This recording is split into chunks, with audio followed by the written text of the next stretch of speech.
This channel does not promote any violent, harmful, or illegal activities. All content provided by this channel is meant for an educational purpose only.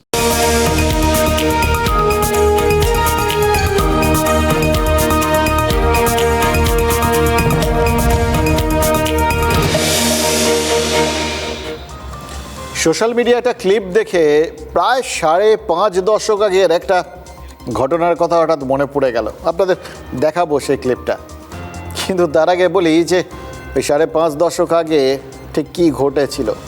এর গল্পটা খুব interesting, জানেন তো। ইতিহাসে এই ঘটনাটার পরিচিতি black September নামে।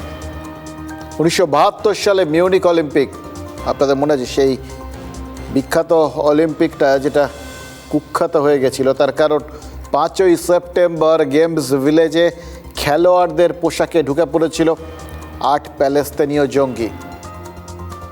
2 জন ইসরায়েলি অ্যাথলিটকে তারা গেমস ভিলেজেই গুলি করে মারে, 9 জনকে পণবন্দি করে, আর পরেই 9 জনকেই মেরে ফেলা হয়।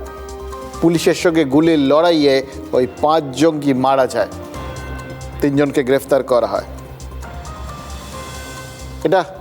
এটা ওই অলিম্পিকের ওপর একটা বিরাট ছাপ ফেলে গেছিল। মিউনিকে গিয়ে দেখেছি যে ওই ঘটনাটাকে এখনও কীভাবে মিউনিকের মানুষজন মনে রেখেছেন, কীভাবে একটা সৌধ তৈরি করে রাখা হয়েছে, কীভাবে সেই অকুস্থলটাকে সেখানে গিয়ে তারা নিয়মিত শ্রদ্ধা জানিয়ে আসেন ওই যারা মারা গেছিলেন সেই অ্যাথলিটদের স্মৃতির উদ্দেশ্যে। মনে রেখেছে আরেক দল, ইসরায়েলও কিন্তু ছাড়েনি। তারা শুরু করেছিল একটা অপারেশন, মোসাদ তার দায়িত্বে ছিল, তাদের গোয়েন্দা সংস্থা, নাম রেখেছিল রেথ অফ গড, ঈশ্বরের ক্রোধ। ঈশ্বরের সেই রাগ কমতে কতদিন সময় লেগেছিল জানেন? প্রায় 2 দশক। মিউনিক ম্যাসাকারের মাথা যারা ছিল, অর্থাৎ সেই হত্যাকাণ্ডের সাথে যারাই জড়িত ছিল, তাদের প্রায় 35 জনকে খুঁজে হত্যা করেছিল মোসাদ। কোথায় না করেছে, Italy, France, Norway, Lebanon, Greece, Cyprus, সব জায়গায় বিভিন্ন দেশে প্রায় 20 বছর ধরে এই সাফাই অভিযান বা প্রতিশোধ অভিযানটা চলেছিল। কখনো সরাসরি গুলি, কখনো টেলিফোনের মধ্যে বা খাটের তলায় বা গাড়িতে বোমা, মানে বিভিন্ন ধরন, বিভিন্নভাবে এদের প্রত্যেককে শাস্তি দিয়েছিল, অর্থাৎ মেরে দিয়েছিল মোসাদ। এমন সব পদ্ধতি নিয়েছিল না, ওই জেমস বন্ডের সিনেমাকেও হার মানিয়ে দেবে এই সমস্ত প্লট, অ্যাসাসিনেশন প্লট। ইদানিং একই রকম অনেকটা ঘটনা ঘটছে পাকিস্তানে। ওখানে এর আগে মানে মিউনিকের ক্ষেত্রেটায় মোসাদ ছিল, কিন্তু এখানে এই ঘটনার পেছনে কে সেটা জানা যায়নি। কিন্তু দিনে দুপুরে ও দেশে কারা খুন হয়ে যাচ্ছে জানেন? ছোট বড় মাঝারি বিভিন্ন মাপের জঙ্গি নেতারা। রাস্তায় বেরোতেই কারা যেন এসে পয়েন্ট ব্ল্যাঙ্ক রেঞ্জ থেকে গুলি করে দিয়ে চলে যাচ্ছে। লস্কর, হিজবুল, জৈশ, কেউ বাদ যাচ্ছে না। এটা সেই রামায়ণে মেঘনাদের মতো, জানেন তো, আড়াল থেকে হঠাৎ করে আচমকা উদয় হচ্ছে, কাজ সারছে, আবার আড়ালে হারিয়ে যাচ্ছে। ওই মেঘনাদ যেরকম মেঘের আড়াল থেকে তীর ছুটতো, কিছুতেই দেখে কিছু করা যেত না, দেখাই যাচ্ছে না কে কী করবে। এখানেও সেই একই রকম ব্যাপার, আসছে, মারছে, চলে যাচ্ছে। এবং সব ক্ষেত্রেই একটা অদ্ভুত মিল ধরা পড়েছে, জানেন তো। এই নিহতরা সবাই আগমার্কা জঙ্গি, সেটা তো বললামই। কেউ রাষ্ট্রপুঞ্জের ওই কালো তালিকাতেও রয়েছে, মানে বেশ সবাই কুখ্যাত আর কি, নামজাদা জঙ্গি। আরও একটা মিল রয়েছে, এরা সকলেই কোনো না কোনোভাবে ভারত বিরোধী সন্ত্রাসের সাথে যুক্ত ছিল, কোনো না কোনোভাবে ভারতের ক্ষতি করেছিল বা ভারতীয়দের ক্ষতি করেছিল। এবার পাক সরকারের অবস্থাটা হয়েছে মারাত্মক, জানেন তো। তারা পড়ে গেছে মহাফাপড়ে। কারোর দিকে তারা আঙুল তুলতে পারছে না, কারণ তুললে তো কোনো না কোনো দেশের দিকে আঙুল তুলতে হবে। আঙুল তুলতে গেলে সেটা তো একটা আন্তর্জাতিক বিষয় হয়ে যাবে। প্রথম কথা, আন্তর্জাতিক ক্ষেত্রে কোনো একটা দেশকে এরকম সুনির্দিষ্টভাবে দায়ী করা যায় না, তার জন্য তথ্য প্রমাণ দিতে হয়। এবং তার থেকেও বড় কথা, নিজেরাই তো কাঁচের ঘরে বসে আছে, ঢিলটা ছুড়বে কি করে? ঢিল ছুড়লে তো নিজেদেরই ঘর ভেঙে পড়বে ঝুরঝুর করে। বেশি চেঁচামেচি করলে সেটা ওই নিজেদের পায়ে কুরুর মারা হবে বা ওপরে থুতু ছোড়ার মতো ব্যাপার হবে, সব নিজের মুখে গিয়ে পড়বে। কারণ সবাই তো এটা জেনে যাবে যে অতগুলো জঙ্গি যখন মারা গেছে তখন তারা সবাই পাকিস্তানে ছিল, অর্থাৎ পাকিস্তানটাই জঙ্গিদের ঘর বাড়ি ছিল। তো যাদের ঘরের মধ্যে জঙ্গিদের জামাইয়া ধরে রাখা হয়েছিল তারা বড় বড় কথা বলে কি করে? এতদিন তো তারা বলে এসছে যে আমরা জঙ্গিদের সঙ্গে কোনোভাবে আমাদের কোনো যোগ নেই, আমরা জঙ্গিরা কি বা এই জঙ্গি কার্যকলাপ কি জানি না, কোনোদিন করেছি নাকি। শুধু শুধু লোকে এতদিন ধরে আমাদের বদনাম করে গেছে যে পাকিস্তান নাকি গোটা বিশ্ব জুড়ে এরকম জঙ্গি সন্ত্রাসবাদী কার্যকলাপ চালিয়ে আছে, অথচ আমরা একটা শান্তিপূর্ণ ভাজা মাছটা উল্টে না খেতে পারা দেশ। এই যাবতীয় বক্তব্যগুলো তো মিথ্যে প্রমাণিত হয়ে যাবে যদি জানা যায় যে এই এত এত জঙ্গি তাদের দেশের মধ্যেই ছিল। কোন মুখে বলবে তারা?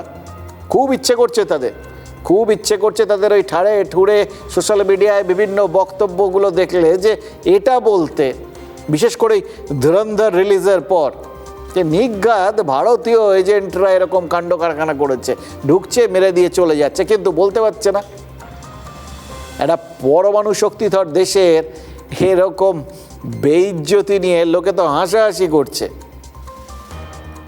আর সেই ভয়ে আরও বেশি গুটিয়ে যাচ্ছে পাকিস্তানের ওই কর্তা ব্যক্তিরা, ওই বিভিন্ন আসিম মুনির বা শাহবাজ শরীফ।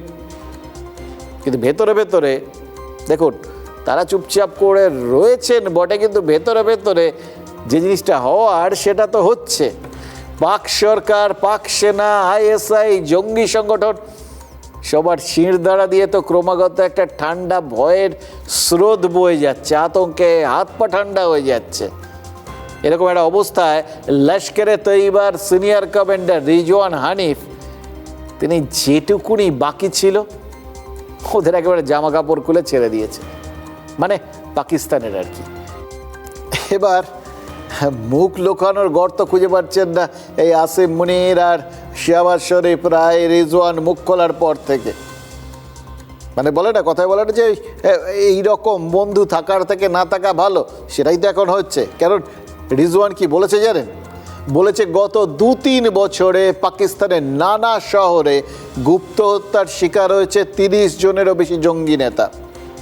পেশোয়ার, করাচি, রাওয়ালপিন্ডি, মুজাফফরাবাদ, রাওয়ালকোট, একের পর এক জায়গায় খোলা রাস্তার মধ্যে গুলি করে দিয়ে মেরে দিয়ে চলে যাচ্ছে ওই আননোন গানম্যানরা, মানে অজানা অচেনা কোনো বন্দুকধারী আসছে, মারছে, চলে যাচ্ছে। এবং এখানেই শেষ নয়, যে যায় এটা তো জঙ্গিদের হচ্ছে, জঙ্গিদের আতুরঘর যেটা, মানে এই পাক অধিকৃত কাশ্মীর, সেখানেও তো রিজওয়ানরা শান্তিতে থাকতে পারছে না বলে জানাচ্ছে। পরিষ্কার বলে যখন আর আমরা শান্তিতে থাকতে পারছি না, ভারতের গোয়েন্দা এজেন্সি নিয়মিতভাবে বন্দুকধারী পাঠিয়ে আমাদের লোকেদের মারছে। এবার ভাবুন মুনির বা শাহবাজ শরীফরা যে সেই মানে কোনো রকমে ওরে বাবা বলছিস কি থাম আব্বুলিস, এগুলো বলারও তো কোনো সুযোগ পাচ্ছে না। দেয়নি রিজওয়ান, যা পেরেছে বমি করে দিয়েছে, আর যতটা মুখ পোড়ানোর পুড়িয়ে দিয়েছে। কারণ জঙ্গিদের মুখ তো ওই বমির মধ্যেও প্রচুর অ্যাসিড আছে। পাকিস্তান বরাবর একটা কথাই তো বলে এসছে, লস্করে তৈবার মতো নিষিদ্ধ সংগঠনগুলো ওগুলো আমাদের দেশে নেই, কোথাও নেই, ওদের আশ্রয় দেওয়া হতেই পারে না। আমরা কখনো এই সমস্ত কিছু করেছি নাকি? সব অপপ্রচার। এবার দেখুন সেই সংগঠনের শীর্ষ কমান্ডার আন্তর্জাতিক মঞ্চে দাঁড়িয়ে পাকিস্তানের সেই দাবিকে সরাসরি মিথ্যে প্রমাণ করে দিয়েছে। মানে পাকিস্তান মিথ্যেবাদী এটা প্রমাণ করার জন্য কোনো প্রাইজ নেই, এটা মোটামুটি সবাই জানে। কিন্তু তাও এটা মানে লোক লজ্জার ব্যাপার আছে তো।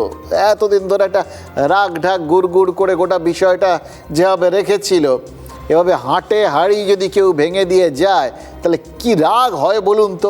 নিশ্চয়ই মনে মনে দাঁত কিরমির করছে আসিফ মুনির বা শাহবাজ শরীফের, নিশ্চয়ই মনে মনে ভাবছেন যে এই এতদিন ধরে এই জন্য এদের দুধ কলা দিয়ে পুষেছিলাম।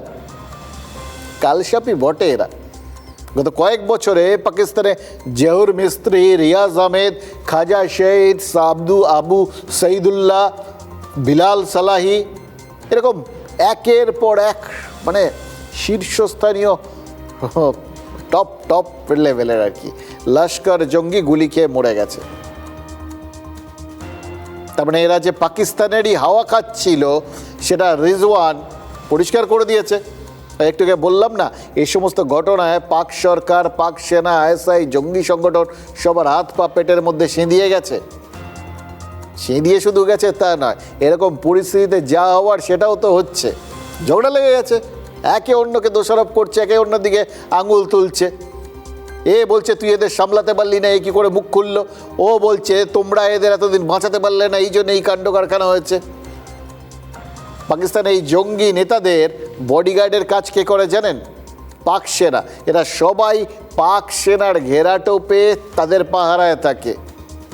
বাট যে পাহারায় তারা ছিল সে পাহারা যে একদমই অপদার্থ সেটা তো এখন প্রমাণ হয়ে গেছে। আর জঙ্গিরা সেটা এখন সেনাকর্তাদের বলছে, দূর আপনারা মশাই সব আস্ত অপদার্থ, আপনারা কি আমাদের পাহারা দেবেন? অপারেশন সিঁদুরে নিজেদেরই রক্ষা করতে পারলেন না, আর এখন আমাদেরও রক্ষা করতে পারছেন না, তাহলে আছেন কি করতে মশাই? কোনো কমবেন না আপনারা। বলবে তো বটেই, চান্স পেয়েছে, গায়ে লাগছে, এদের লোক মরছে, বলবে না? আবার দেখুন ওই জঙ্গি নেতা সে এটাও তো বলে দিচ্ছে অধিকৃত কাশ্মীরে তাদের শান্তি আর নেই। ভাবুন, অপারেশন সিঁদুর থেকে প্রতিটা মুহূর্তে ভারত তো এটাই সবার সামনে তুলে ধরেছে। ওখানে এতদিন জঙ্গির চাষ করত পাকিস্তান, জঙ্গিদের আঁতুর ঘর হয়ে উঠেছিল এই পাক অধিকৃত কাশ্মীরটা। মানে যেটা এক সময় জঙ্গি ফলানোর উর্বর মাটি ছিল, সেই মাটিটা এখন অনুর্বর লাগছে। আর অধিকৃত কাশ্মীরের বাসিন্দা বা নাগরিক অধিকার মঞ্চের নেতারা যারা এতদিন এই জঙ্গি আর পাক সেনা এই দুয়ের দাপটে মুখ বুজে যাবতীয় অত্যাচার সহ্য করেছেন, তারাও বুঝেছেন যে মুখ খুলতে হলে এটাই সময়। কারণ জল ওদের নাকের ওপর দিয়ে বইছে যেরকম, তাদের নাকের ওপর দিয়েও তো বইছে। আর কতদিন মুখ বুঝে থাকবেন? এ যাও এসপার বা ওসপার।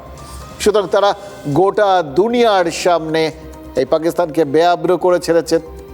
যারা ঘরে আছেন তারা ঘর থেকে, যারা বিদেশে আছেন তারা বিদেশ থেকে সোশ্যাল মিডিয়ায় পোস্ট করে দেখিয়ে দিচ্ছেন এই পাক অধিকৃত কাশ্মীরে এই পাকিস্তানের প্রশাসন কিভাবে সাধারণ মানুষের ওপর হিংস্র আচরণ করছে। আন্দোলনকারীদের গলা টিপে মারা হচ্ছে, জঙ্গিদের দুধে ভাতে রাখা হচ্ছে। শরীফ, মুনির, এদের যে কী অবস্থা, এরা পুরো পাগল পাড়া হয়ে গেছে জানেন তো। কোন দিকে আটকাবে ওই 4 হাত কাপড়ের মতো হয়ে গেছে। এদিকে টেনে কোনো রকমে রিজওয়ানের মতো জঙ্গিদের একটুখানি মুখ বন্ধ করার চেষ্টা করছেন, তো ওপাশে পিওকে বেরিয়ে আসছে। আর পিওকের দিকে টানছেন তো ওদিকে বালুচিস্তান বেরিয়ে যাচ্ছে। কোথায় আটকাবেন তারা? তাই জন্য তারা পিওকেতে, পাক অধিকৃত কাশ্মীরে ইন্টারনেটটাই বন্ধ করে দিয়েছেন। একবার জাস্ট তুলনামূলক পরিস্থিতিটা ভেবে দেখুন তো। এদিকে কাশ্মীরে যখন কেন্দ্রীয় সরকারের সহায়তায় যাবতীয় উন্নয়নমূলক কাজ হচ্ছে, কাশ্মীরটা বদলে যাচ্ছে, মানুষজন নতুন করে একটু স্বপ্ন দেখতে শুরু করেছেন। আর তখন ওই পাক অধিকৃত কাশ্মীরে মানুষজন অত্যাচারিত, নিপীড়িত হতে হতে রুখে দাঁড়াচ্ছেন। আর তার ফল কি? ওই বললাম, ইন্টারনেট ব্যান করে দিচ্ছে পাক প্রশাসন, সোশ্যাল মিডিয়া ব্লক করে দিচ্ছে। মানে যত রকমভাবে আর কি ফুটোগুলোকে আটকে রাখতে হবে যাতে কোনোভাবে ছড়িয়ে পড়তে না পারে, লোকজনের এই খবর বাইরে না যেতে পারে। কারণ একবার এক জায়গার থেকে বাইরে বেরোলে বাকি জায়গার লোকগুলো তো উৎসাহিত হয়ে যাবে। আর উৎসাহিত হওয়ার লোকের অভাব আছে নাকি? ওই বললাম, বালুচিস্তান থেকে শুরু করে খাইবার পাখতুনখোয়া সমস্ত জায়গায় মানুষজন তো বসে আছে, একদম একটু সুযোগ পেলেই তারা পাট করে দিচ্ছে পাক সেনাদের। গোটা বিশ্বের সামনে প্রমাণ হয়ে যাবে যে পাকিস্তানের তো গোটা অংশের ওপর কোনো নিয়ন্ত্রণই নেই, টুকরো টুকরো হওয়ার মুখে দাঁড়িয়ে রয়েছে। আর সেটা যদি একবার প্রচারিত হয়ে যায় তাহলে সিন্ধ প্রদেশের মতো জায়গাগুলো কি আর চুপচাপ বসে থাকবে? ভেতর থেকে আস্তে আস্তে ফাটল ধরতে শুরু করবে। ওই জন্য সংবাদ মাধ্যমের ওপর অলিখিত একটা মৌখিক সেন্সরশিপ জারি হয়ে গেছে যে এই সমস্ত খবর কোথাও দিতে পারবে না। এবার বাইরে খবর এইভাবে বন্ধ করা যায় নাকি? এই খবর বাইরে যাওয়ার তো হাজার একটা উপায় আছে। এবং সব থেকে বড় কথা, নিজেদের ভেতরে খবর চালাচালিরও তো নতুন নতুন নিয়ম, নতুন নতুন পদ্ধতি খুঁজে বার করছে ওখানকার ওই ক্ষুব্ধ মানুষজন। এআই এর মাধ্যমে প্রতিদিন প্রতি মুহূর্তে একের পর এক সরকার বিরোধী বিভিন্ন ধরনের পোস্টার, খবর এগুলো সব তৈরি হয়ে যাচ্ছে, আর সেগুলো সোশ্যাল মিডিয়ায় আপলোড হয়ে যাচ্ছে বিভিন্নভাবে। সব কিছু কি আটকানো যায় ওইভাবে বলুন তো? বিশেষ করে আজকের দুনিয়ায় আপনি ইন্টারনেট বন্ধ করবেন তো ব্লুটুথ আছে, কত রকম রাস্তা আছে, রাস্তা কি কম পড়িয়েছে নাকি? মানে সব কিছুকে ধামাচাপা দিতে দিতে মুনির আর শরীফ এরা একদম দিশাহারা হয়ে গেছেন। এবং তাদের অবস্থা এমন, মানে ওই যাকে পারছেন পারলে কামড়ে ঠামড়ে দেবেন, জানেন তো? মানে কাকে কামড়াচ্ছেন সেটাও জানেন না, একটুখানি আঁচ পেলেই হলো। আল জাজিরার মতো সংবাদ মাধ্যম যাদের তারা এতদিন মাথায় তুলে রেখেছেন তাদের এবার ব্যান করে দিয়েছেন, কারণ পাক অধিকৃত কাশ্মীরের মানুষের প্রতিবাদ নিয়ে আল জাজিরা খবর করেছিল। পাকিস্তানে আল জাজিরা টিভি চ্যানেল দেখা যাচ্ছে না, সোশ্যাল মিডিয়া খুলছে না, আর পাক সরকার আল জাজিরার সাংবাদিকদের ভিসা দিচ্ছে না। আচ্ছা বলুন তো, এভাবে কি সব কিছু আটকে রাখা যায়? মানুষের কণ্ঠস্বর দীর্ঘমেয়াদে কেউ কখনো এরমভাবে দাবায় রাখতে পেরেছে বলুন তো? কেউ পারেনি, দাবায় রাখতে পারবেনি। ঠিক সেরকমভাবে পাকিস্তানও পারবে না, এটা তো নিশ্চিত। আর এটাও নিশ্চিত ধুরন্ধররা তো ঠিক এইভাবেই পাকিস্তানে ঢুকবে আর এই জঙ্গিদের মেরে দিয়ে চলে আসবে। বেহুলার বাসর ঘরে ওদের ঢোকাটা কিছুতেই আটকানো যাবে না। তবে এই ধুরন্ধররা কারা, কোন দেশের, সেটা আমরা কেউ জানি না। যে অত্যাচার সে পাকিস্তান সরকার নির্বিচারে চালিয়ে চলেছে এই পাক অধিকৃত কাশ্মীরের ওপরে, সেগুলো আজকে আল জাজিরা এবং বিভিন্ন রকম সমাজ মাধ্যম, বিভিন্ন রকম গণমাধ্যম যে তুলে ধরা হচ্ছে, সেই জিনিসগুলো নিয়েই মনে হয় পাকিস্তান সরকারের আজকে অসুবিধা হয়ে গেছে। যে পাকিস্তান সরকারের আসল চেহারাটা বিশ্বের সামনে আজকে উঠে এসেছে এবং পাকিস্তান যে কত বড় একটি ফেইল্ড স্টেট সেটাই বিশ্বের সামনে উঠে আসছে। এবং আমরা একটা দেখতে পাই যে গণতন্ত্রকে এবং মানুষের সাংবিধানিক অধিকারকে আমরা তো বলি যে মিডিয়া আমাদের ফোর্থ পিলার এবং সব থেকে স্ট্রংগেস্ট পিলার অফ এক্সপ্রেশন, এবং সেই স্ট্রংগেস্ট পিলার অফ এক্সপ্রেশনকেই আজকে পাকিস্তান সরকার দমন করে দেওয়ার চেষ্টা করছে। কিন্তু এখানে বলা চলে যে এভাবে দমন কাণ্ড পাকিস্তান সরকার বেশি দিন চালাতে পারবে না।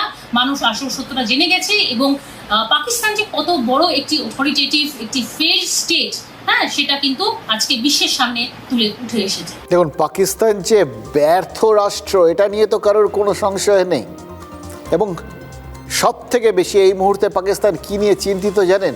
এই সব কিছুর মানে এগুলো তো রয়েছে, এটার বাইরে ভারত কমনওয়েলথ গেমস থেকে 39টা পদক জিতে এলো, অথচ তারা পেল না কেন?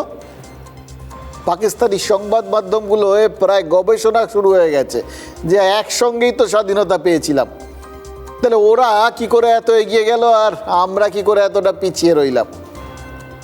আচ্ছা, এসব নিয়ে ভাবার কোনো কিছু মানে আছে বলুন তো? যে যেটা খেলেছে সে সেটাতে ওই ট্রফি পেয়েছে। পাকিস্তান তারা মৃত্যুর খেলা খেলেছে, তারা জঙ্গি তৈরির খেলা খেলেছে, তার ফল তারা হাতে হাতে পাচ্ছে। এই তো এতজন জঙ্গি তাদের দেশে ছিল যারা সাম্প্রতিককালে এক এক করে সবাই ধুরন্ধরের হাতে খুন হয়ে গেছে। সুতরাং এইগুলোকেই তারা ট্রফি বলে ধরতে পারে আর কি। আর বাকি যেটুকুনি যা ছিল সেগুলো তো ওই অপারেশন সিঁদুরের সময় ভারত করে দিয়েছে, সে ছেড়ে দিন। সুতরাং অনেক ট্রফি পেয়েছে তারা। যে খেলাটা তারা ভালো করে খেলতো তাতে প্রচুর ট্রফি পেয়ে গেছে। ভারত যে খেলাটা খেলেছে সেই খেলায় তারা ট্রফি পাচ্ছে, মেডেল পাচ্ছে, এটাই তো স্বাভাবিক। আপনি যেটা খেলবেন সেটাই তো পাবেন, যেটা খেলবেন না সেটা পাবেন না। এটার মধ্যে কোনো মানে ফারাক আছে বলুন তো? এটার মধ্যে কোনো বিতর্ক আছে? যে কোনো ক্ষেত্রে ভারতের সঙ্গে তুলনা করার মতো জায়গাতেই নেই পাকিস্তানিরা, এটা আসলে ওরা জানে। আর সেটা যদি কেউ বলতে চায় বা করতে চায় তাহলে সেটা ব্যর্থ পরিহাসের মতো শোনায়। আর সেটা যত বেশি ব্যর্থ পরিহাস হয়ে যায় তত বেশি তাদের ভেতরে ভেতরে জ্বলুনিটা শুরু হয়। তবে হ্যাঁ, তুলনা একটা হতে পারে, সেটাই আমাদের এখানকার একজনের সঙ্গে পাকিস্তানের এই লস্কর বা জৈশের মতো জঙ্গি গোষ্ঠীগুলোর। মেঘনাদ, রামায়ণের সেই মেঘনাদ, রাবণের সন্তান মেঘনাদ যেরকম মেঘের আড়াল থেকে লড়তো, এরাও তো তেমন আড়াল থেকে লড়াই করে, পাকিস্তানের আড়াল থেকে। পাকিস্তান এদের কখনো স্বীকার করে না, ওই বললাম। কিন্তু মুশকিল হলো লক্ষণরা একবার ওই নিকুম্ভিলা যজ্ঞাগারের রাস্তা চিনে যখন যায় তখন তো মেঘনাদদেরও আক্কেল গুরুম হয়ে যায়। রামায়ণই তো তার প্রমাণ। ওই যজ্ঞ করার সময় মেঘনাদ যখন সেই যজ্ঞ করতে বসেছিল তখন তো তার সেই নিকুম্ভিলা যজ্ঞাগারে পৌঁছে গেছিল লক্ষণ, এবং তারপর যথারীতি ববলীলা সাঙ্গ খেলখাতাম। পাকিস্তানের ভেতর কারা বেছে বেছে জঙ্গি নিকেশ করছে সেটা আমরা জানি না, কিন্তু আমাদের এখানে কারা আড়াল থেকে এই মেঘনাদদের ব্যবহার করছে সেটা আমরা জানি, সেটা বলতে পারি। দেখুন, মেঘনাদের মতো যারা আড়াল থেকে লড়ে তাদের বিরুদ্ধে লড়াইটা কিন্তু খুব কঠিন, এটা কিন্তু মেনে নিতে হবে। কিন্তু সেই কঠিন লড়াইটা সহজ হয়ে গেছে কারণ আমাদের তো রাজ্য পুলিশের STF আছে। হামিমকে তারা গ্রেফতার করে ফেলেছে। সত্যি কথা বলতে কি, মেঘনাদকে যেরকম যজ্ঞাগারে গিয়ে লক্ষণ মেরে দিয়ে এসেছিলেন, তেমনই তো হামিমকে ব্যায়ামাগারে গিয়ে ধরেছিল পুলিশ। কিন্তু তারপর হামিম ধরা পড়ার পর একের পর এক লোক তো গ্রেফতার হয়েছে। প্রথমে গ্রেফতার হয়েছে তার বান্ধবী অর্পিতা, যাকে হানি ট্র্যাপ হিসেবে ব্যবহার করে গুরুত্বপূর্ণ সরকারি তথ্য হাতিয়ে নেওয়ার চেষ্টা করেছিল। রাজ্য পুলিশ সেটাই জানতে পেরেছে। এমনকি অর্পিতা যে রাজ্যের পুর আর নগরোন্নয়ন দপ্তরের প্রতিমন্ত্রী উমেশ রায়, তার ছেলেকে প্রেমের ফাঁদে ফেলে অপহরণ করার ছক কষেছিল বা উমেশ রায়কে টার্গেট করার ষড়যন্ত্রে জড়িয়েছিল, সেটাও তো পুলিশ ধরে ফেলেছে। অর্পিতার পর পুলিশ আদিত্য সিং বলে হাওড়ার আরও এক বাসিন্দাকে গ্রেফতার করেছে। এই আদিত্য উমেশ রায়ের পরিবারের ওপর নজর রাখছিল বলে শোনা যাচ্ছে। মন্ত্রীর ছেলের গতিবিধির তথ্য হামিম আর অর্পিতাকে সেই তো সাপ্লাই করত। অর্থাৎ শুধু হামিম নয়, হামিমের মাধ্যমে এখানে আরও লোক রিক্রুট করে, সব জায়গার লোক রিক্রুট করে, সব ধরনের লোক রিক্রুট করে জৈশ আসলে একটা স্লিপার মডিউল বানিয়ে ফেলেছিল, এটাই বোঝা যাচ্ছে। এটা এখন পরিষ্কার হয়ে গেছে। এবার জঙ্গিরা এতদিন পশ্চিমবঙ্গকে আশ্রয় করে ভারতের অন্য জায়গায় সন্ত্রাসের চেষ্টা করত, কিন্তু তারা যখন এখানেই নাশকতার বীজ বুনেছে তখন বুঝতে হবে যে সতর্ক থাকাটা কতটা জরুরি। এবং সেই সতর্কতার জায়গা থেকেই তো এই তদন্তে NIA ঢুকেছে, ন্যাশনাল ইনভেস্টিগেটিভ এজেন্সি। যে কোনো ভারত বিরোধী কার্যকলাপের যারা তদন্ত করে থাকে, বিস্ফোরক উদ্ধারে তদন্ত করে থাকে, মানে যেখানে জঙ্গিদের সম্পর্কে একটা চরম তৎপরতার খবর পাওয়া যায় সেখানেই NIA দায়িত্ব নেয়। এক্ষেত্রেও তারা নিয়েছে, এবং জঙ্গি নেটওয়ার্ক এইভাবে সামনে আসায় তারা খতিয়ে দেখতে চাইছে যে মেঘের আড়ালে আর কেউ আছে কিনা, আরও কোনো মেঘনাদ জৈশের ওই শেহজাদ মডিউলের মতো এ রাজ্যে সক্রিয় কিনা। আগের পুলিশকে সেইভাবে ইউটিলাইজ করা হয়েছিল, আবার সেই একই পুলিশকে আবার ভালো কাজে ইউটিলাইজ করা হচ্ছে। পুলিশের ওপর আমাদের ডিপেন্ডেন্সি অনেক, এবং পুলিশ ফ্যান্টাস্টিক কাজ করছে। রাজ্যের ইতিহাস ভূগোলটা খবর না নিয়ে সবটাই তৃণমূল তৃণমূল তৃণমূল হচ্ছে নাকি? পুলওয়ামায় তৃণমূল ছিল। দেখুন, এই হামিমরা কী কী করছিল তার একটা মোটামুটি আন্দাজ তো ইতিমধ্যেই আপনারা পেয়ে গেছেন, কিন্তু যেটার আন্দাজ পাননি, যে আন্দাজটা পেলে মনে হবে এ তো সত্যি সত্যি মেঘনাদের মতো একটা বড় সড়ো ছক কষছিল। এবং তাতে যেভাবে রামের সেনাবাহিনী কিচ্ছু বুঝতে না পেরে একে একে লুটিয়ে পড়ছিল, এরকম কতজন যে এদের শিকার হয়ে যেতে পারত তার একটা ইঙ্গিত তো পাওয়া গেছে। হামিম মণ্ডল সম্প্রতি কি করেছিল জানেন? প্রায় 1000টা পুলিশ আর সিআরপিএফ এর ড্রেস অর্ডার করেছিল। ভাবতে পারছেন? 1000! ভেবে দেখুন একবার, এত বিপুল সংখ্যায় পুলিশ আর সিআরপিএফ এর ড্রেস কে অর্ডার করবে? কেন অর্ডার করবে? তাই কি গয়াজউল্লাহকে একবার পুরো পল্টন নামিয়ে সেনাবাহিনী নামিয়ে ইয়ে দেখাবে নাকি? এই বিপুল সংখ্যক পোশাকের আড়ালে কারা তাহলে নিজেদের আসল পরিচয়টা গোপন করত এবং গোপন করে কি করতো ভাবতে পারছেন? কারা কি করতো সেটা নিয়ে এখন তদন্ত চলছে, কিন্তু সেটা যে খুব একটা ভালো কাজ কিছু ছিল না, বরং বিপজ্জনক কিছু, অনেক বড় স্তরের বিপজ্জনক কিছু, সেটার একটা ইঙ্গিত তো পাওয়া যাচ্ছে, একটা আভাস গোয়েন্দারা পেয়েও গেছেন। কি জানা গেছে জানেন? এইখানটার থেকে আরও বড় দুশ্চিন্তার শুরু। দিল্লিতে ওই যে জেনজির আন্দোলন চলছিল, সব লোক তো বিভিন্ন রকমভাবে ব্যাপারটাকে দেখছিলেন, সেটাকে নিয়ে লোকের মধ্যে মানে একদম মোটামুটি আড়াআড়ি ভাগ হয়ে গেছিল, কেউ কেউ সংবাদ মাধ্যমকে নিশানা করছিলেন। কেন দুশ্চিন্তা ছিল তার একটা ইঙ্গিত তো এই হামিমদের থেকে পাওয়া গেছে। এই সেনার পোশাকে, পুলিশের পোশাকে তারা নাকি ওই দিল্লিতেও কোনো রকম নাশকতার ছক একদম তৈরি করে ফেলেছিল। সাধারণ মানুষের মধ্যে মিশে, পুলিশের সঙ্গে মিশে তারা কোনো একটা কেলেঙ্কারি কাণ্ড ঘটিয়ে ফেলতে পারত। এবং এক্ষেত্রে হামিমদের সব থেকে বড় সুবিধা হলো তাদের বয়স। হামিম, ওর পিতা আদিত্য, এদের সবারই বয়স 20 থেকে 25-এর মধ্যে। ফলে ওই কম বয়সী অফিসার সেজে বা কম বয়সী পুলিশ সেজে এই ভিড়ের মধ্যে ঢুকে পড়াটা তো তাদের পক্ষে কোনো অস্বাভাবিক ব্যাপার ছিল না। আর যদি একবার সেটা সত্যিই তাদের মাথার মধ্যে থেকে থাকে, তাহলে ভাবুন তো, ওই জেনজির আন্দোলনের মধ্যে সাদা পোশাকে এই বয়সী ছেলে মেয়েদের মতোই কেউ কেউ এই জঙ্গিদের প্রতিনিধি হিসেবে ঢুকে তো পড়তে পারত, সেটাও তো বোঝা যেত না। ঢুকে যে পড়েনি সেটাই বা কেউ জানে নাকি। ফলে পুলিশ বা সিআরপিএফের পোশাক হাতে না পেলেও আন্দোলনকারী সেজে এদের ভিড়ে মিশে যেতে এদের কারুর অসুবিধা হওয়ার কথা নয়। অর্থাৎ জৈশের হাতে গড়া এই বিষবৃক্ষ ওখানে বিষ-ফল ছড়িয়ে দিতে পারত। একটা আন্দোলন, সেটা ঘিরে দেশ যখন উত্তাল, তখন জল ঘোলা করে জঙ্গিরা যে মাছ ধরতে নেমেছিল এটা তখন স্পষ্ট হয়ে যাচ্ছে।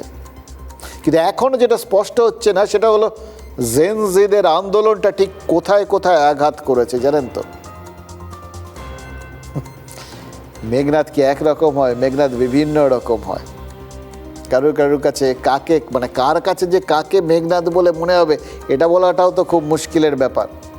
ধরুন, পরীক্ষা ব্যবস্থার সংস্কারের দাবিতে যারা আন্দোলন করলেন, যাদের দাবিতে ধর্মেন্দ্র প্রধানকে ইস্তফা দিতে হলো, বা ওই জাতীয় পরীক্ষা নিয়ামকের একাধিক আধিকারিককে, প্রায় 47 জনকে ব্যর্থতার দায় নিয়ে সরে যেতে হলো, সরকারকে এরকম কড়া কড়া পদক্ষেপ নিতে হলো, স্বতঃপ্রণোদিত হয়ে সরকার ফাস্ট ট্র্যাক কোর্টে প্রশ্নবাসে তদন্তের নির্দেশ দিল, উচ্চ পর্যায়ের একটা কমিটি তৈরি করলো, পুরো পরীক্ষা ব্যবস্থাটাকে কিভাবে বদলে ফেলা যায় যাতে ফুল প্রুফ করা যায়, নিশ্ছিদ্র করা যায়, সেগুলোর দায়িত্ব নিতে বাধ্য হলো সরকার, উদ্যোগ নিতে বাধ্য হলো সরকার।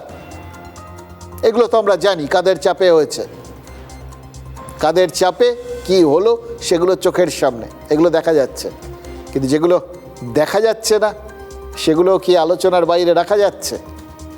আরও কোনো সুদূর প্রসারী প্রভাব কি জেনজির এই আন্দোলন তৈরি করেছে? কেন বলছি? বাঁকিপুর, বিহারের বাঁকিপুর উপনির্বাচনের ফলাফলটার কথা একটু ভাবুন তো।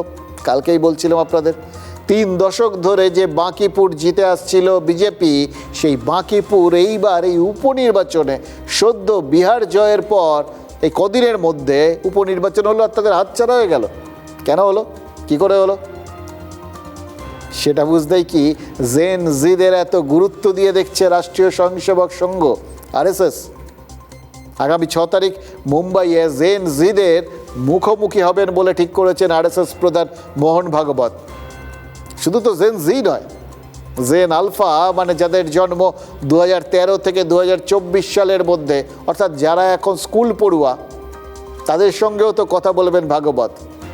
উদ্দেশ্য খুব পরিষ্কার, দেশের তরুণ প্রজন্মের মন কি বাত এবার শুনতে চাইছে আরএসএস। যন্তর মন্তরের আন্দোলনটা যখন পুরোদমে চলছিল তখনই কিন্তু মোহন ভাগবত বলেছিলেন, আপনাদের মনে আছে, যে দেশের তরুণ প্রজন্ম আসলে প্রশ্নের উত্তর চায়।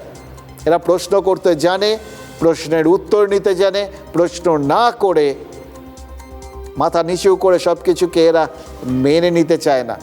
তাই তাদের সঙ্গে সরকারের কথাবার্তা শুরু করা উচিত, আলোচনা চালিয়ে নিয়ে যাওয়া উচিত। ওই লাঠিচার্জ করে পুলিশ ডেকে জল কাদান বা কাদানে গ্যাস এনে এই জেনজিদের কিন্তু বাগে আনা যাবে না।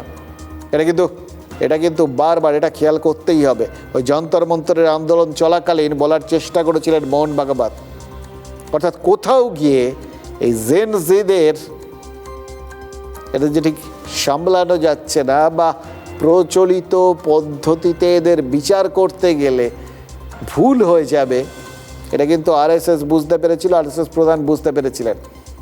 এদের আসলে তাদের মনে হয়েছিল এরা পুরো সিলেবাসের বাইরে রয়েছে। এতদিনের রাজনীতির চেনা সিলেবাসে বা প্রশাসনের চেনা সিলেবাসে এদের চ্যাপ্টারটা নেই, এটা পড়া হয়নি। এর ফলে এদের ওইভাবে যা পড়েছেন তার ভিত্তিতে যদি এদের ডিল করতে যান, সামলাতে যান, তাহলে আন্দাজে ঢিল ছোড়া হয়ে যাবে। এবং সেই ঢিল গিয়ে যে কোথায় লাগবে তাতে যে কোনো ভীমরুলের চাকায় ঢিল পড়ে যাবে না, হিতে বিপরীত হবে না, তার কোনো গ্যারান্টি নেই। সোজা সাপটা হচ্ছে এই জেনজিরা, তারা যে আসলে রাজনীতি এবং প্রশাসনের ক্ষেত্রে একদম একটা আননোন ফ্যাক্টর, অচেনা বিষয়, সেটাই পরিষ্কার করে দিয়েছেন ভাগবত। তার মতো করে তখন বোঝানোর চেষ্টা করেছিলেন, এখন তিনি নিজে জেন জি বা জেন আলফাদের সাথে কথা বলে আসলে বুঝে নিতে চাইছেন এরা কারা, কি চায়, কিভাবে ভাবে। এগুলোই তো গোড়ার কথা, ফান্ডামেন্টাল থিংস। এগুলো বুঝলেই তবে না সামলাবেন কি করে তাই সেটা জানবেন। তার অনুষ্ঠানে স্কুল কলেজের 1002 পড়ুয়ার থাকার কথা, যাদের মধ্যে অনেকেই এই আগামী 2029 সালে যে লোকসভা নির্বাচনটা হবে না তাতে ভোট দেবে। এই বলেছিলাম না কাল আপনাদের, এই যে 2029 সালের যে ভোট, তার মোট ভোটারের 34% জেন জি হবে। এবার এই সমীকরণ মাথায় রেখে এই ভাগবত পড়ুয়াদের সাথে দেখা করতে চলেছেন কিনা সেটা বলতে পারবো না, কিন্তু যতদূর শুনছি বিজেপি আর সংঘ পরিবার এই ধর্মেন্দ্র প্রধানের ইস্তফাটাকে একটা বড় শিক্ষা হিসেবে নিচ্ছে। ভাবতেই পারেনি তারা এইভাবে এরকম ছাত্রছাত্রীদের এরকম দাবির কাছে তাদের মাথা নিচু করে নিতে হবে, তাদের এরকম একটা দাবি মেনে নিতে হবে। এবং সেই জন্যই তাদের মনে হচ্ছে এতদিনের সিস্টেম নিয়ে ছাত্রছাত্রীদের মনে পুঞ্জীভূত রাগ এত সহজে মুছে ফেলা যাবে না। এখানেই তো প্রশ্নটা, এই রাগটাই যদি জমতে জমতে আরও কয়েকটা বাঁকিপুর ঘটিয়ে দেয়, তখন সাজানো বাগান কেউ শুকিয়ে ফেলতে চায় বলুন তো? সুতরাং শুরু হয়ে গেছে মন বোঝার পালা। নতুন প্রজন্ম যেভাবে ক্ষুব্ধ সেটা বিজেপি সামলাতে পারছে না, সেই জন্যই বিজেপির আত্মা আরএসএসকে, বিজেপিকে সহযোগিতা করতে নামতে হচ্ছে। বিজেপির উপর নতুন প্রজন্ম প্রবলভাবে ক্ষুব্ধ। রাষ্ট্রীয় স্বয়ংসেবক সংঘ তার পরিধির মধ্যে বিষয়, সেই বিষয়ে মন্তব্য করা অন্তত আমার পক্ষে সম্ভব নয়। যুব প্রজন্মকে নিয়েই আমাদের কাজ। আমাদের প্রতি বছর যে সংঘের শিক্ষাবর্গ হয়, যারা বিশেষ করে যেটাকে আগে প্রথম বর্ষ বলা হতো, এখন বলা হয় সংঘ শিক্ষাবর্গ, তাতে সকলেই 2000 সালের পরেই তাদের জন্ম, তার আগের কেউ আসেন না। এই প্রোগ্রামটা হোক, প্রোগ্রামটা হওয়ার পরে উনি কি বলেন, উনি কি বার্তা দেন, তাই দেখুন না। সারা ভারতবর্ষ সবসময় উনি কি বলেন এবং ওনার বক্তব্যের দিকেই তাকিয়ে থাকে। দেখুন, এখন প্রশ্ন হচ্ছে যে মোহন ভাগবতের কথায় এই জেনজিরা কতটা প্রভাবিত হবে। কারণ এই জেনজিদের নিয়ে সংঘ পরিবারেই তো নানা জনের নানা মত রয়েছে। মোহন ভাগবত যখন নরম কথায় আলাপ আলোচনার কথা বলছেন, তখন তো কোনো আরএসএস নেতার কথা শুনে মনে হয়েছে তারা এই ব্যাপারটাকে এতটা নরমভাবে দেখতে রাজি নন, বরং বেশ কঠোরভাবে তাদের মনে হচ্ছে এটা দেখুন এটা অভিভাবক সুলভ ভাবনা আর কি। এই বাবা মায়েরা মনে করেন না বাড়ির ছেলে মেয়েদের এদের ধরে একটুখানি বকাঝোকা না করলে হবে না, কজন আর ছেড়ে রেখে দেন, এটা হচ্ছে সেরকম। আরএসএস নেতা টিজি মোহনদাস সম্প্রতি এক সাক্ষাৎকারে বলেছিলেন তার হাতে ক্ষমতা থাকলে তিনি যন্তর মন্তরে আরও কড়া অ্যাকশন নিতেন, পুলিশকে লাঠিচার্জের থেকেও কড়া পদক্ষেপের অনুমতি দিতেন।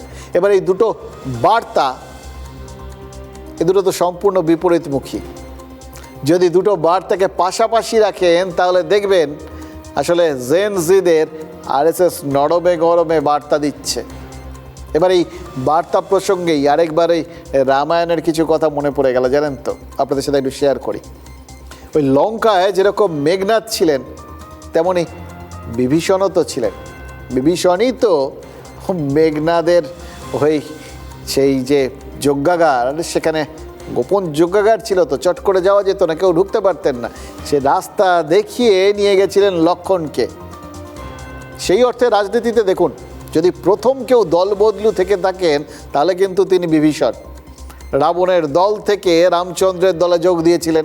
এবার তখন দলত্যাগ বিরোধী আইন থাকলে কী হতো জানি না, ছিল না তো, তার ফলে তার এই দলবদল নিয়ে বিশেষ বিতর্ক দেখা দেয়নি। কিন্তু যে বিতর্কটা দেখা দিয়েছিল সেটা ন্যায় অন্যায়ের বিতর্ক, এবং যার জন্য বেচারা এরকম গায়ে একটা স্ট্যাম্পই পড়ে রইল, ঘর শত্রু বিভীষণ হয়ে গেলেন তিনি।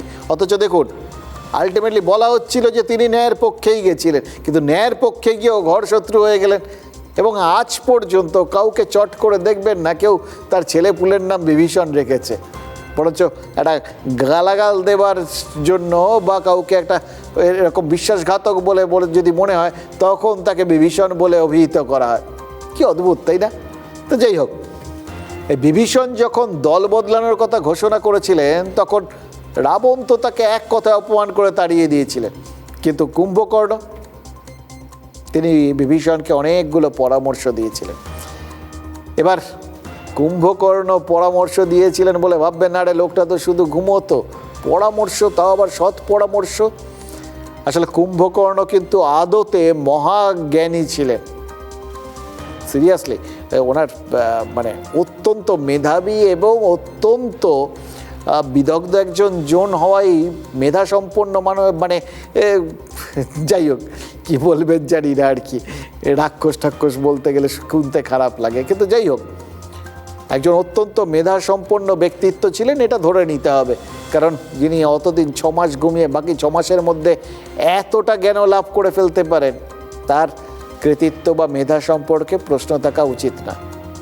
তো এই কুম্ভকর্ণ বিভীষণকে কিন্তু অত্যন্ত স্পষ্ট ভাষায় বুঝিয়েছিলেন বিপদের দিনে নিজের দেশ, ভাই আর কুলত্যাগ করে যে শত্রুপক্ষে চলে যায় সে কিন্তু বিশ্বাসঘাতক হিসেবেই পরিগণিত হবে। যতই সে ন্যায়ের দিকে যাক, বিপদের সময় দলবদলকে কেউ কিন্তু কখনো সমর্থন করবে না। ফলে তুমি যদি যাও তাহলে কিন্তু তুমি চিরকালের জন্যে লোকচক্ষে হেয় হয়ে যাবে।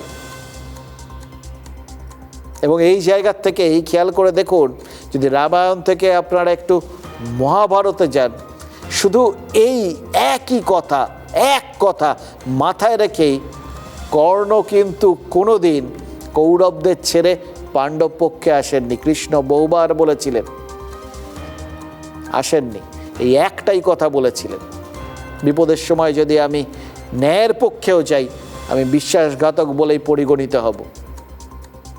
এই জ্ঞান থেকে বিভীষণের দল বদলকে চিরকাল সবাই দেখুন অধর্ম বলে মেনে এসছে। একই কথা তো মমতা বন্দ্যোপাধ্যায় বলছেন। এতদিন ক্ষমতা যাওয়ার পর দেখুন কি অদ্ভুত মিল, তিনিও তো আপাতত দেখে মনে হচ্ছিল মাঝখানে শীত ঘুমে চলে গেছেন, সামনে আসছিলেন না, বাইরে আসছিলেন না।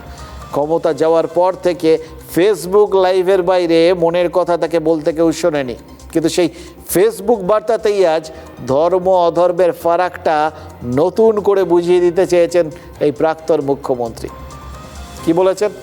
বলেছেন দল হারতেই যারা তাকে অস্বীকার করেছে যারা দলের মধ্যে উপদল তৈরি করেছে বা দল থেকে বেরিয়ে সম্পূর্ণ নতুন দল এনসিপিআইতে যোগ দিয়েছে, তারা আসলে নিজেদের বাঁচাতে অধর্মকে প্রশ্রয় দিয়েছে।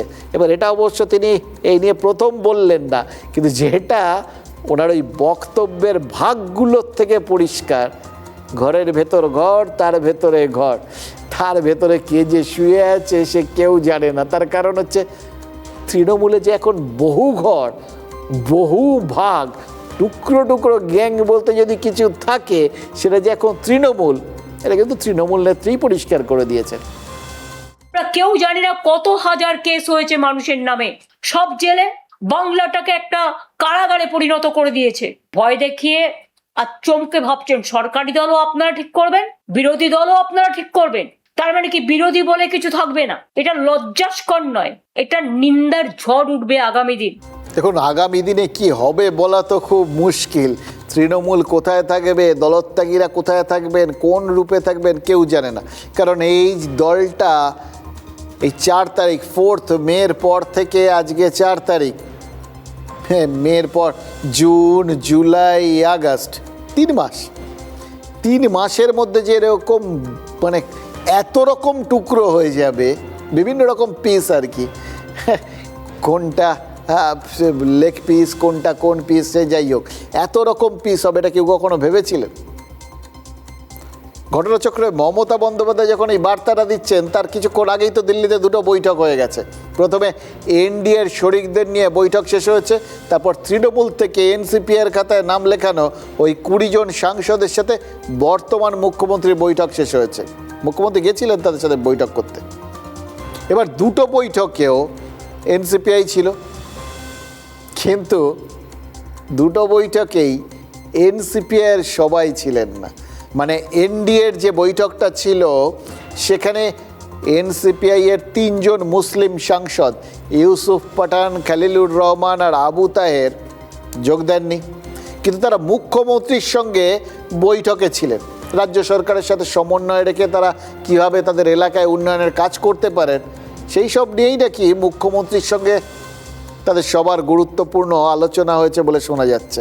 এবার এটা কেউ কেউ ভাবতেই পারে, মানে বিশেষ করে এদের এই 3 জনের যে বক্তব্য, তারা নাকি এনসিপিআইতে আছেন কিন্তু এনডিএতে নেই, আবার মুখ্যমন্ত্রীর সঙ্গে আছেন। এই সমস্ত দেখে সুকুমার রায় থাকলেও কিন্তু ভেবাচেকা খেয়ে যেতেন, জানেন তো।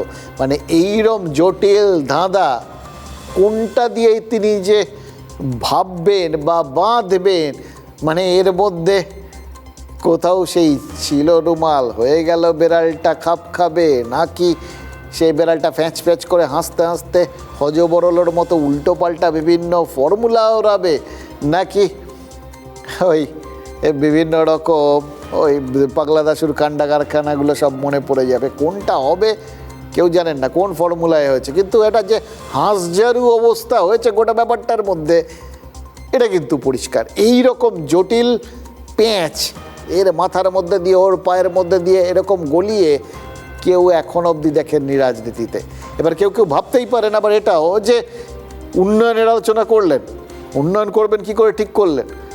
তো কি এমন উন্নয়ন এরা তৃণমূল থাকতে করেছিলেন যে মুখ্যমন্ত্রীর সময়টা নষ্ট করলেন? ভাবলে ভাবুন, আটকাচ্ছে কে? আমরা কত ভেবেছি যে উন্নয়ন হবে, উন্নয়ন হবে, ও দেখলাম উন্নয়ন এসে রাস্তার ধারে দাঁড়িয়ে রয়েছে। তাদের মাঝখান থেকে শুধু ওই বিভিন্ন বিরোধীদের তাদের মনোনয়নপত্র জমা দিতে যাওয়াটা আর হয়নি, কিন্তু উন্নয়ন আমাদের আপনার বাড়িতে তখন মনে হচ্ছে বাবা না পৌঁছনোই ভালো। তো উন্নয়ন কয় প্রকার ও কী কী তার একটা ধারণা অবশ্য এই উন্নয়ন কেন্দ্রিক বৈঠকগুলোর থেকে পাওয়া যাচ্ছে, জানেন তো। 1, সমষ্টিগত উন্নয়ন, আর 2, ব্যক্তিগত উন্নয়ন। এবার সাংসদরা তাদের ভোটারদের জন্য উন্নয়নের পরিকল্পনা যদি করে থাকেন, মানে যেটা তারা মুখ্যমন্ত্রীর সঙ্গে আলোচনা করে ঠিক করেছেন বলে শোনা যাচ্ছে, সুদীপ বন্দ্যোপাধ্যায় বলেছেন, হ্যাঁ সেটা সমষ্টিগত উন্নয়ন। কিন্তু সেটার বাইরে তারা যদি আর কদিন এই সংসদ এরকম ত্রিশঙ্কু অবস্থায় ঝুলে থাকতে হবে, কবে তারা মাটিতে পদার্পণ করতে পারবেন? সে হয়েছিল না সুনিতা উইলিয়ামস, সেই স্পেসে গেছিলেন, স্পেস থেকে কবে ফিরবেন, কবে যাবে ইলন মাস্কের সেই ফেরি, কবে তাকে ফিরিয়ে নিয়ে আসবে, সে গেছিলেন 1 মাসের জন্য, সে কতদিন হয়ে গেছিল, এই রোজই এই বোধহয় গেল, এই বোধহয় এলো, আর আশা হচ্ছে না। এদের অবস্থা হচ্ছে সেই রকম, সুনিতা উইলিয়ামসের থেকেও খারাপ। কোথায় যাবেন, কোথায় থাকছেন, সুনিতা উইলিয়ামস তো তাও কোথাও রয়েছেন, কোথায় রয়েছেন সেটা সুনির্দিষ্ট ছিল, এরা যে কে কোথায় আছেন সেটাই তো পরিষ্কার করে বোঝা যাচ্ছে না। ত্রিশঙ্কুর থেকেও খারাপ অবস্থা। এবার যাই হোক, সুতরাং কবে তারা কোনো একটা সুনির্দিষ্ট গন্তব্যে পৌঁছতে পারবেন, বা একটা অস্তিত্ব ঠিক হবে, বা একটা পরিচিতি পাবেন, এই আলোচনাটা যদি হয় তাহলে সেটা হয়ে যাবে ব্যক্তিগত উন্নয়ন।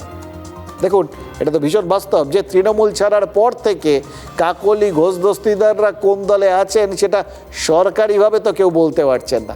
এনসিপিআইয়ের মতো লোকসভা ভোটে প্রতিদ্বন্দ্বিতা না করা একটা দলকে সাংসদ এতজন পেয়ে গেলেন বলেই তাদের সংসদে স্বীকৃতি দিয়ে দিতে হবে, এটা তো লোকসভা স্পিকারও ঠিক ভালো বুঝছেন না। আইন কানুনের কথা মাথায় রাখতে হবে, তো তিনি তো আইন মেনে চলেন। সুতরাং এদের এখন অবধি এনসিপিআইকে স্বীকৃতি দেওয়া যাচ্ছে না, ফলে এরা এনসিপিআই সাংসদ হিসেবে স্বীকৃতিও পাচ্ছেন না, অথচ এরা এনডিএকে সমর্থন করে বসে আছেন। আবার দেখুন, ওই খলিলুর বা আবু তাহের বা ইউসুফ পাঠানরা, এরা যেহেতু তারা এনসিপিআইতে আছেন অথচ এনডিএতে নেই এটা বলতে পারছেন, তার কারণ তো ওটাই যে এনসিপিআই এখনও স্বীকৃতি পায়নি। এনসিপিআই যদি স্বীকৃতি পেয়ে যেত এবং এনডিএতে তারা চলে যেত, তারপর তো আবার তখন হুইপ টুইপ জারি হয়ে যেত, তখন তারা কি করতেন, না ঘরকা না ঘাটকা হওয়ার কোনো অপশন থাকতো না। অথচ সেটা হতে পারছেন, তার কারণ হচ্ছে এখন এরা স্বীকৃতি পায়নি। কি জটিল অবস্থা বুঝছেন? এবার এর বাইরে গিয়ে এরা যদি সোজা সাপটা ওই বিজেপিতে যোগ দিয়ে দিতেন তাহলে সুদীপ বন্দ্যোপাধ্যায়দের আইডেন্টিটি ক্রাইসিসে ভুগতে হতো না, কিন্তু সেখানেও তো বাধা।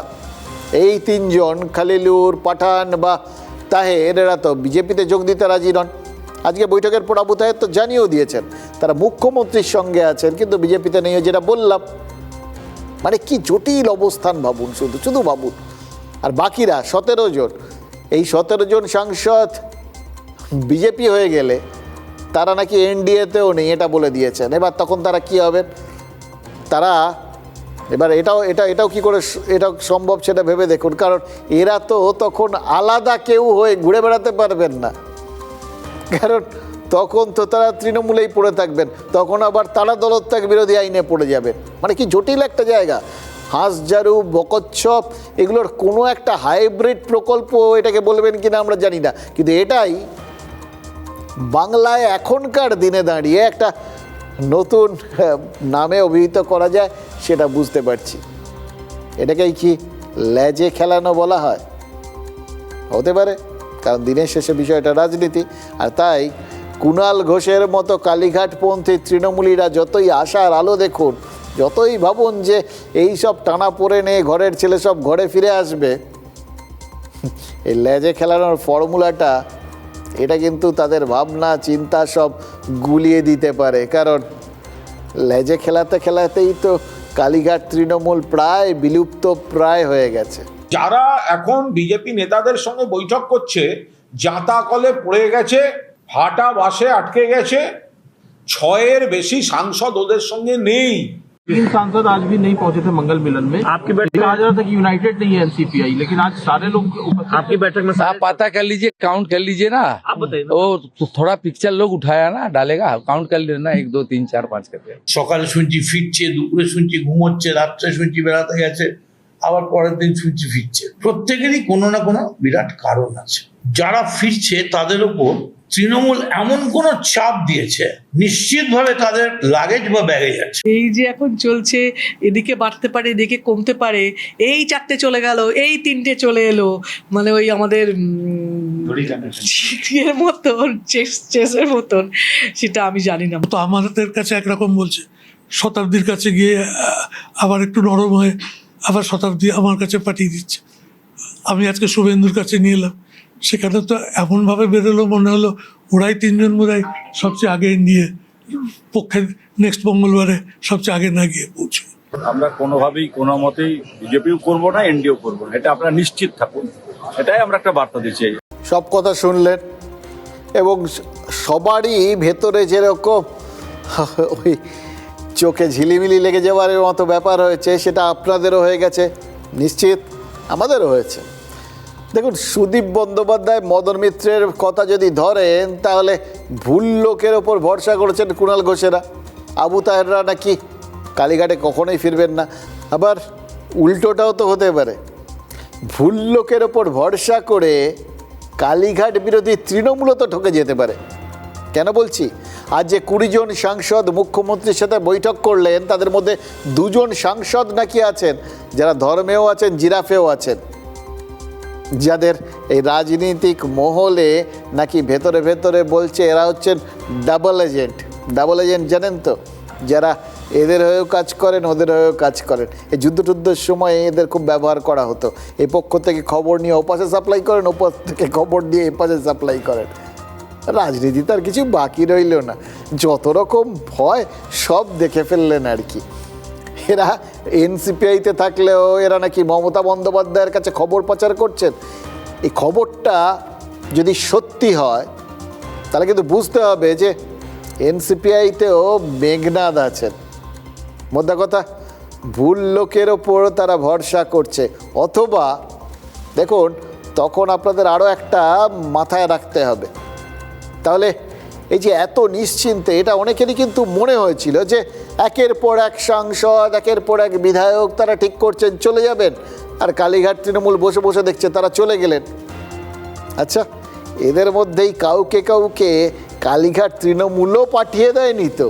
মানে যাচ্ছে যখন দল বেঁধে যাচ্ছে তো ঠিক আছে, ওখান থেকে যাবতীয় খবরাখবর তাহলে কালীঘাট তৃণমূল পেয়ে যাবে, এটাও তো হতে পারে।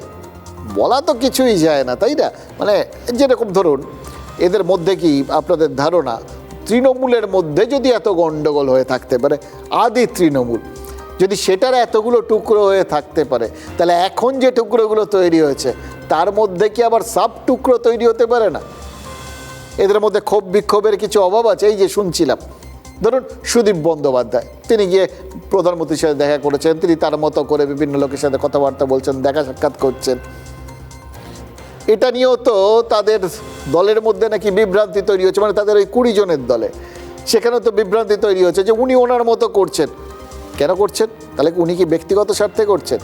এই রকম দ্বন্দ্ব তো নাকি ওনাদের মধ্যে তৈরি হয়ে গেছে, এবং তাই নিয়ে নাকি প্রবল গোলযোগ, একটা অদ্ভুত অবিশ্বাসের বাতাবরণ নাকি ওই 20 জনের মধ্যেও তৈরি হয়ে গেছে।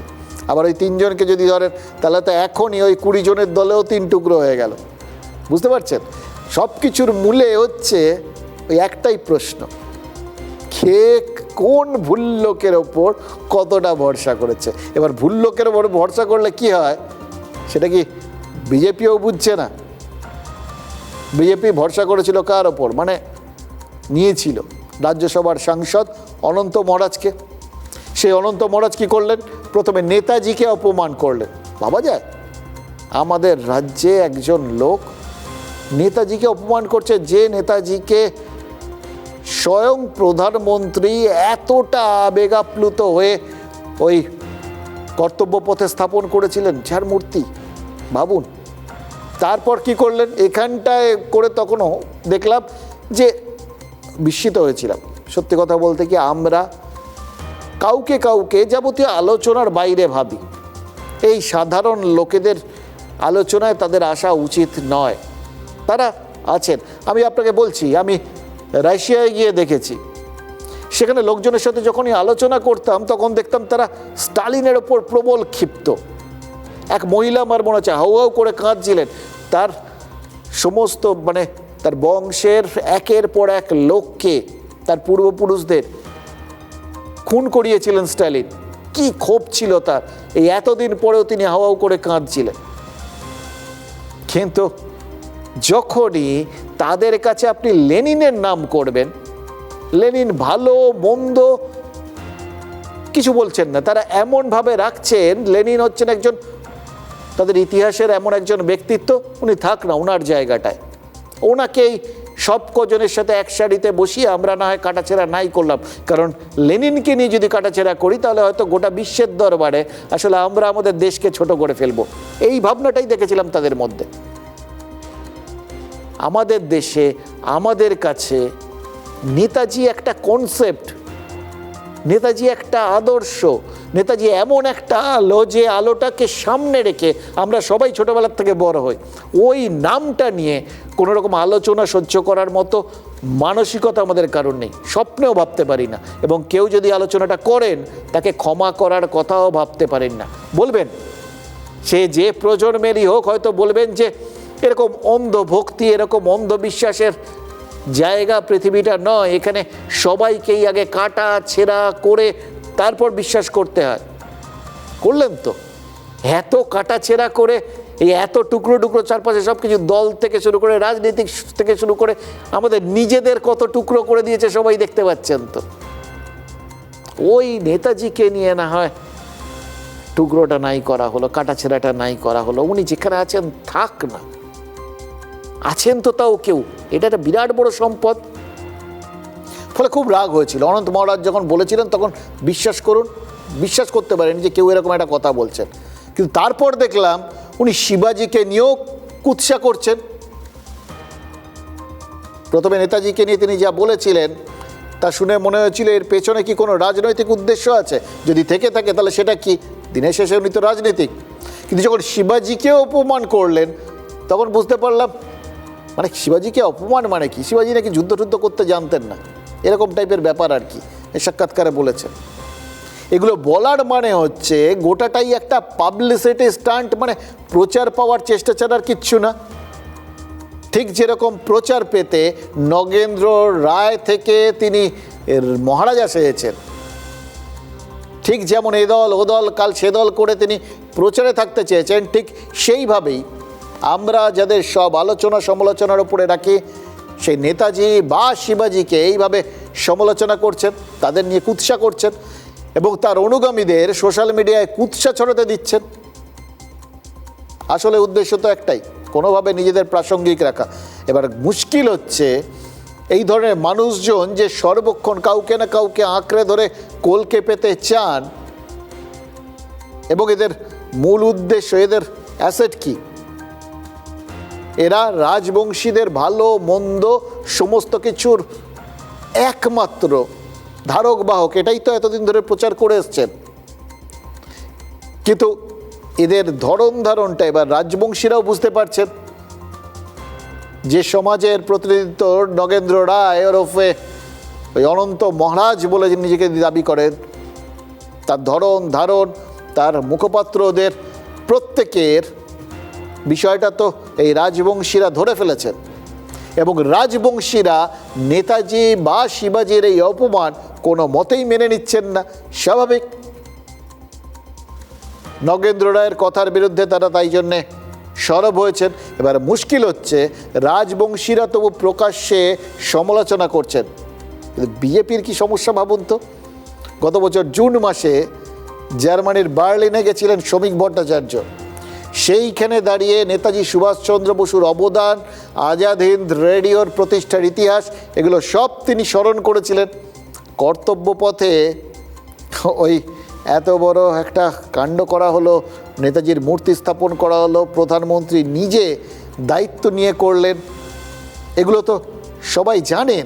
অথচ আজ তাদেরই দলের রাজ্যসভার সাংসদ লাগাতার নেতাজি আর শিবাজিকে নিশানা করে চলেছেন।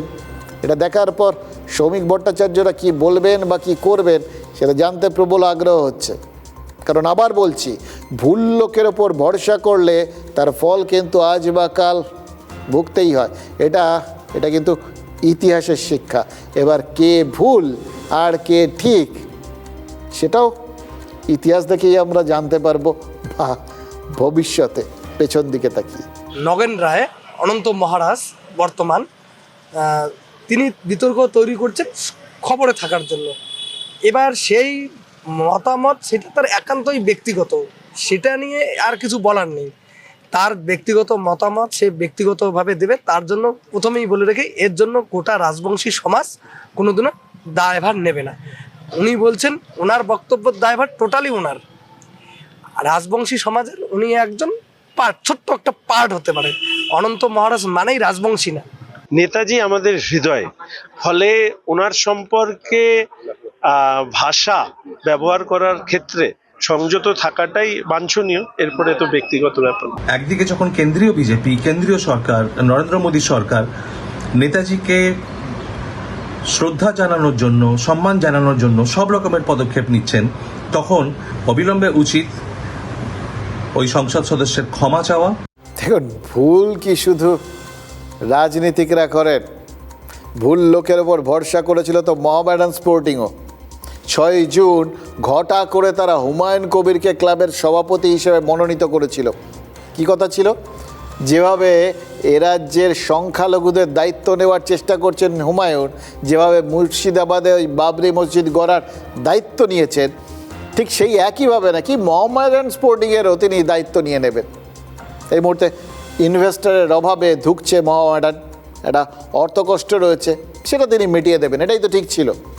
বাস্তবে কি দেখা গেল? পুরোটা ভাঁ। মোহামেডানের আর্থিক সমস্যা মেটাতে 1 কোটি টাকা দেওয়ার প্রতিশ্রুতি দিয়েছিলেন এই আম জনতা উন্নয়ন পার্টি, তার বিধায়ক, তার শীর্ষকর্তা, এবং প্রতিশ্রুতি দিলে প্রতিশ্রুতি উনি পূরণও করেন। 17 জুলাই আর 20 জুলাই 50 লক্ষ টাকা করে দুটো চেকও দিয়েছিলেন, মানে 1 কোটি টাকা দিয়ে দেওয়া হলো, কথা রাখলেন, এক কথার মানুষ। হ্যাঁ, এরপর দুটো চেকই বাউন্স করে গেছে, তাতে কি, দিয়েছেন তো।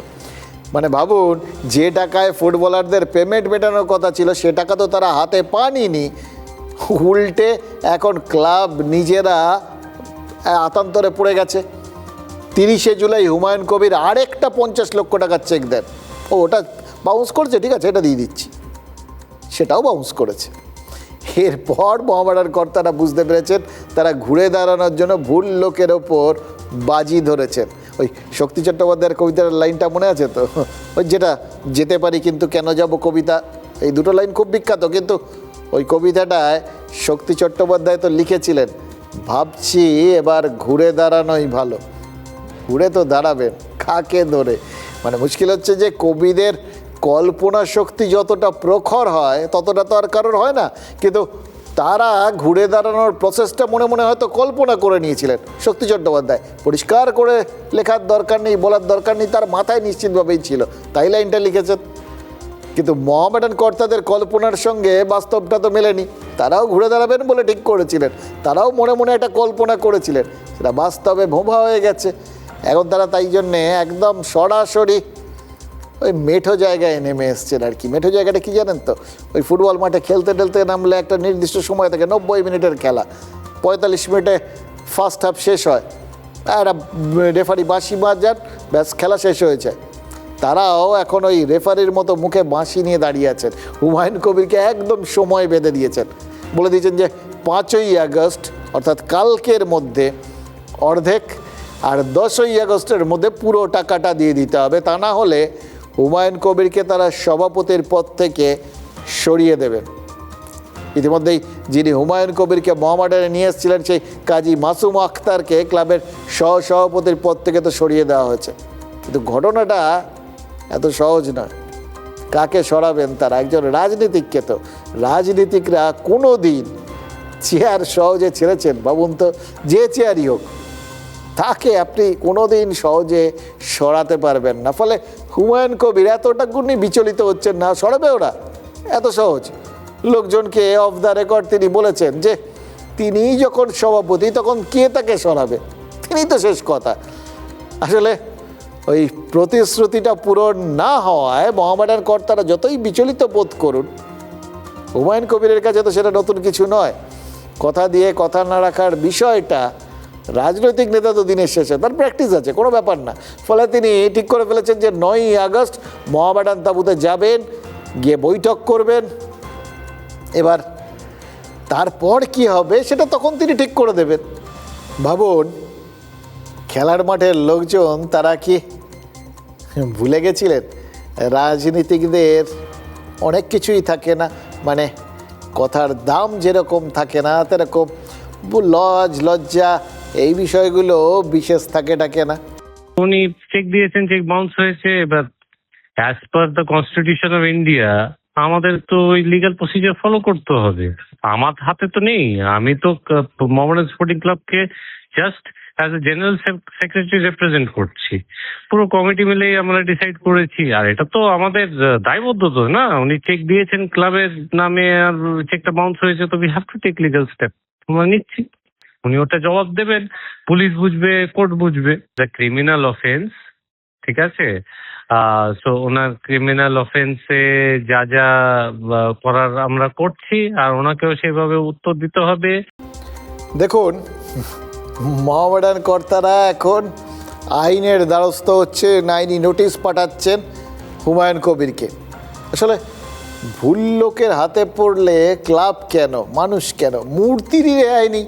সেটাও তো ওই অস্কার ওয়াইল্ড শিখিয়ে দিয়ে গেছেন আমাদের, ওই সেই তার বিখ্যাত হ্যাপি প্রিন্স গল্পের শেষে যখন শহরের মেয়র হ্যাপি প্রিন্সের মূর্তিটা সরিয়ে ফেলার নির্দেশ দিয়েছিলেন, তখন প্রশ্ন উঠেছিল মূর্তিটা তো সরানো হলো, কিন্তু ওখানে কোন মূর্তি বসবে? মেয়র যথারীতি নিজের মূর্তিটা বসাতে চেয়ে বলেন আমার। এবার মেয়র বলেছেন তার মোসাহেব বর্গ তো রয়েছে তার পাশে, পারিষদরা, তাদের কাজ কি? পারিষদরা যেরকম করে সেই হীরক রাজার দেশে দেখেননি? ঠিক কিনা? ঠিক ঠিক, এখানেও তাই। এখানে মেয়র বলেছেন কার মূর্তি বসবে? আমার। মোশাররফরা বলেছে আমার আমার, সবাই আমার আমার শুরু করে দিয়েছে। ব্যাস, সেখান থেকে রীতিমতো কাজিয়া, সবাই বলেছে আমার। এখানেই অস্কার ওয়াইল্ড অসাধারণ লিখেছিলেন যে শেষবার তিনি ওই কাউন্সিলরদের এভাবেই ঝগড়া করতে দেখেছিলেন। মানে ঝগড়াটা চলছে আর কি, দেশ কাল সব কিছু পার হয়ে এই ঝগড়ার কোনো মীমাংসা নেই। মহান লেখক বলেই হয়তো অস্কার ওয়াইল্ড সামান্য দু একটা লাইন খরচ করে এরকম কতগুলো কথা বা কীরকম এদের চরিত্রটা, যেটা দেশকাল নির্বিশেষে সব জায়গা সব সময়ের জন্য সত্যি, সেটা তুলে ধরতে পেরেছিলেন, আমাদের মনে করিয়ে দিতে পেরেছিলেন। ক্ষমতার অলিন্দে থাকা মানুষগুলো এভাবেই ক্ষমতার ভাগ থাবা দিয়ে কেড়ে নিতে চায়, কৃতিত্ব কাউকে দিতে চায় না। এই জন্যেই ক্ষমতা বদলে গেলে মূর্তিও বদলে যায়। আর মূর্তি যদি বদল নাও হয়, অন্তত মূর্তির ফলকটা পাল্টে যায়। এই যেরকম কিশোর কুমারের মূর্তি নিয়ে হয়েছিল টালিগঞ্জ ট্রাম ডিপোর কাছে, ওই কিশোর কুমারের মূর্তিটা জানেন তো আছে 2002 সাল থেকেই। 2002 সালে যখন ওর ওই মূর্তিটা বসানো হয়েছিল, তখন মূল উদ্যোক্তা ছিলেন তৎকালীন ক্রীড়া আর যুব কল্যাণ মন্ত্রী সুভাষ চক্রবর্তী। তার সঙ্গী কে ছিলেন জানেন? মিঠুন চক্রবর্তী আর গায়ক গৌতম ঘোষ। মূর্তির নিচের ফলকে 3 জনের নামই ছিল, কিন্তু 11-এ পালা বদলের পর কিশোর কুমারকে বদলানো যায়নি, কিশোর কুমারের মূর্তিকে বদলানো যায়নি, কারণ তিনি তো কোনো পার্টির ছিলেন না। কিন্তু ফলকটা বদলে যায়। রাজ্যে তখন তৃণমূল ক্ষমতায় এসছে, সুতরাং তাদের সব লোকজনের নাম ঠাম ওখানে লিখে দেওয়া হয় ওই ফলকটাকে সরিয়ে দিয়ে। এবার রাজ্য থেকে তৃণমূল সরে গেছে, পরিবর্তনের ফের হাওয়া এসছে, সুতরাং ফলকও এবার ফের বদলে গেছে। এবার বিজেপির সাংস্কৃতিক সেলের উদ্যোগে এই ফলকটা বদলানো হয়েছে। কিন্তু এবারের এই বদলটার একটা ভালো দিক অবশ্যই রয়েছে। আগে যেরকম ওই পুরনো যারা করেছিলেন, তারা যেহেতু আগের সরকারের আমলের লোক, তাদের নামটা মুছে দিয়ে নতুন শাসকদের নামটা লিখে দেওয়া হয়েছিল। বিজেপি কিন্তু সেটা করেনি, বরং 2002 সালের ফলকটাকেই ফিরিয়ে আনা হয়েছে। বিজেপির সাংস্কৃতিক সেল তাই এই ফলক বদলকে বলছে ঐতিহাসিক নিদর্শন পুনরুদ্ধার। আর সেই ফলকের হাত ধরেই ফের ফিরে এসছে ওই সিপিএমের প্রাক্তন মন্ত্রী সুভাষ চক্রবর্তীর নাম। মানে বামপন্থীরা বলতেই পারেন যে ইতিহাস বা বদল পরিবর্তন তাদের কাছ থেকে শুধু নেই না, মাঝে মধ্যে কিছু ফিরিয়েও দেয়।